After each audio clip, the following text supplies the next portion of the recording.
Welcome to Founders Club, the show for real estate entrepreneurs. And we tell people this a lot. So, and one of the things that we hear back is that they feel robotic or they don't want to work off of a script. So how do you, I'm sure you hear that all the time as well. What do you say to that? I've only heard it every day for 44 years. Yeah. Well, you better hope if you're having surgery, the doctor has a script. If a commercial flight flies over, you better hope the pilot has a script. The flight attendant has a script. When they stand up and say, fasten your seatbelts, it's a script. The accountant doing your tax records better follow the script or you'll go to jail at some point. Obviously, a professional golfer, tennis player, football, basketball, baseball, college sports, it's all scripted. Mm-hmm. There's a playbook. IBM has a playbook. Xerox has a playbook for teaching their salespeople. That's two of the long-term better training courses in sales. Toastmasters has a playbook. Dale Carnegie has a playbook. If your wife is cooking a meal, it's called a recipe. Mm-hmm. It's a playbook. And what I don't understand is why... Are you guys picking this up? It's a playbook. It's a playbook. I mean, that's all. So what we did for myself, or I did for myself, back in 1970 is I recognized that if I didn't have a playbook, I couldn't succeed. So all I did was listen to other agents, listen to buyers and sellers, and then start writing the scripts to proceed and to get them to move forward. Mm. And what's interesting is most of the scripts that they can find today, I wrote in 1970, and they're as prevalent today as they were in 1970. Mm-hmm. And that's because the objections don't change. The needs of the seller don't change. The basics of the business don't change. That's right. And so having that playbook is an important part of the tool. But what's interesting, and you guys know this as well as anybody, Oliver, is that the industry is not going to say you need to learn the script. And yet, if the president of the local board or a major franchise or even NAR stands up to give a speech, it's always a script. Mm-hmm. At one of the national conventions, the president of the company was in front of 2,000 people.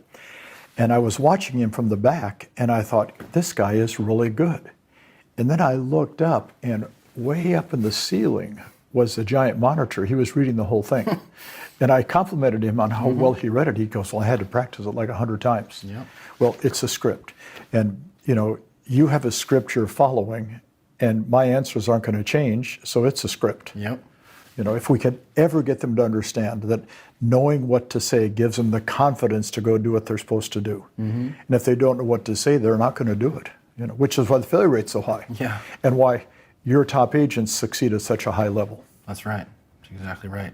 And just to bring your point full circle, that is exactly why I'm sitting here with a yellow pad, which right. I learned from you. I've never seen you speak without a yellow pad. That's right. And it's the way to keep everything together. It makes me just go right down the list. It makes it more efficient. We're not wasting time. We're not BSing, talking about other things that don't fit the narrative. So very cool. Learn the scripts, learn what to say, learn how to close. But may I interject something? Yeah. Over Thanksgiving weekend, they had the big match between Tiger and Phil, professional golfers. And I read an article, I watched it, and I've played with both those guys. Okay, I've played in tournaments with both these fellows, and they're phenomenal. Everything about them is so practiced and routined. If you yelled at them in the middle of the night, hit a 9-iron, they'd stand up and swing it perfectly, okay? Which is what you want. But it's interesting because that day, Phil spent, from what I've read, the entire week at Shadow Creek practicing on that golf course.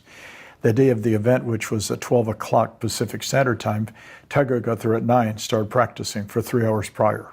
Mm-hmm. Phil got there 45 minutes later. These are the best in the world.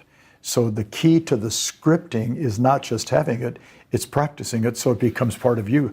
I don't want you to use Mike Ferry's script. I want you to take the words and make them you, mm-hmm. because each of you are going to say them in a manner that is better for you and that result for the customer. That's right. That's exactly. So without the practice, it's a waste of time.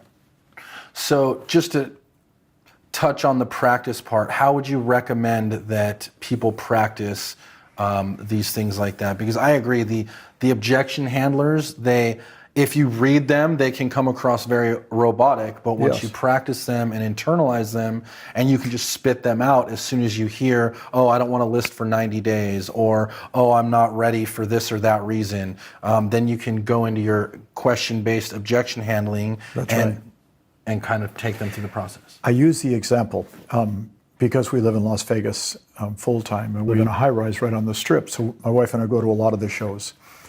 And we enjoy seeing all the different types of entertainment, and there's every kind you can imagine there. And a couple times we've seen Tony Bennett, who is now 92, 93. And we saw him 10 years ago, he was 80. And he walked out on the stage, and of course, many of the young people may not know that name, but he's legendary in the industry of singing. And he's singing a cappella. There's no music behind him, and it's just stunning. There's 2,000 people in the audience. And as he's singing, he's got his hand on the piano. And in the middle of the song, somebody in the audience yelled out, "Sing it!" He stopped, looked into the audience and said, "What do you think I'm doing?" Went right back to the word he stopped on and continued the song. Amazing. Well, as a real estate agent, if you can't perform at that level, somebody else can. Yep. And that only comes through practice. And those are the people that are going to come get the deals. That's right. You know, you're going to get beat if you don't know what to say. And watch, you can say, well, I don't like the robotic side. Well, then don't be robotic, be yourself, but learn what to say so you can be yourself. That's exactly right. It is not natural to swing a golf club with the power of a Tiger Woods or Phil Mickelson. It is not natural. That is a learned process, as it is not natural to do what Michael Jordan did as an NBA player. That's a learned skill that comes through thousands of hours of practice. So the answer really, Oliver, is they start every morning with 30 minutes of script practice.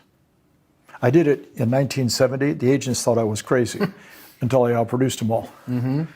Yeah. Interesting. It's amazing what happens once they see it working. To watch this full Founders Club interview, click the link in the description below. And while you're here, don't forget to hit that like button and subscribe for future videos.